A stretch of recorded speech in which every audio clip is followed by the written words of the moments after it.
In this video, we'll talk about how to trade rounding tops and rounding bottoms.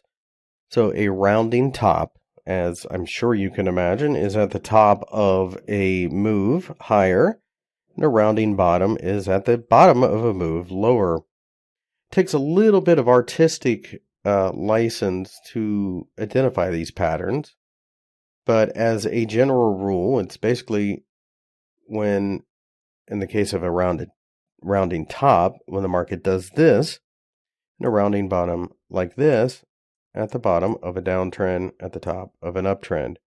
So think about what this means. This means that the market has taken its time. In the case of a rounding top, we've rallied for a while. We've run into some resistance, but it's more like a lack of momentum. Perhaps the overall attitude of the market starting to change. Maybe some fundamentals have changed. Or there's just a simple lack of enthusiasm for a stock. And that forms, over time, this rounded top. We just kind of lose interest. Same thing with a rounding bottom. Been selling off, and then just gradually the selling pressure abates and we reach towards the upside. So when trading these things, you take the height of the pattern, you draw an imaginary line down here, and then on a break of what would be the neckline, for lack of a better term, or the bottom of the pattern or top of the pattern if it's a rounding bottom, you take the measurement of the height of the actual pattern itself and extrapolate the breakout. So for example, if this was $2 tall, once we break through this level, you're aiming for another $2.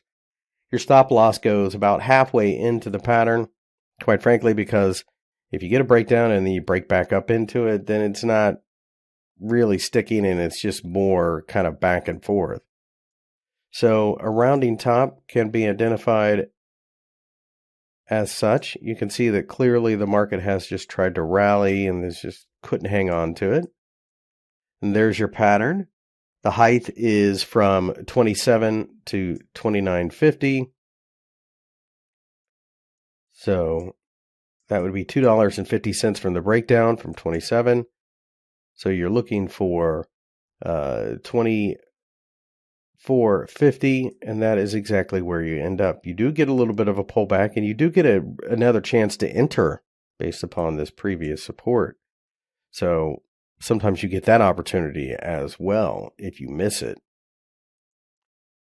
Rounding bottom, you can see that Yum Brands took its time, we pulled back and then just kind of went like this for several months. From about 62 to 66, gives you a target of 70, which we do hit rather quickly.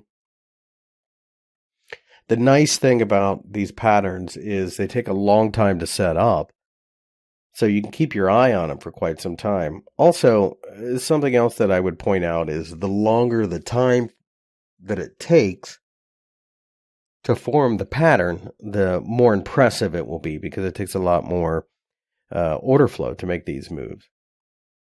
In this case here, this would have been about 2.5 months. Over here, and the one in Microsoft, about the same, maybe 3 months.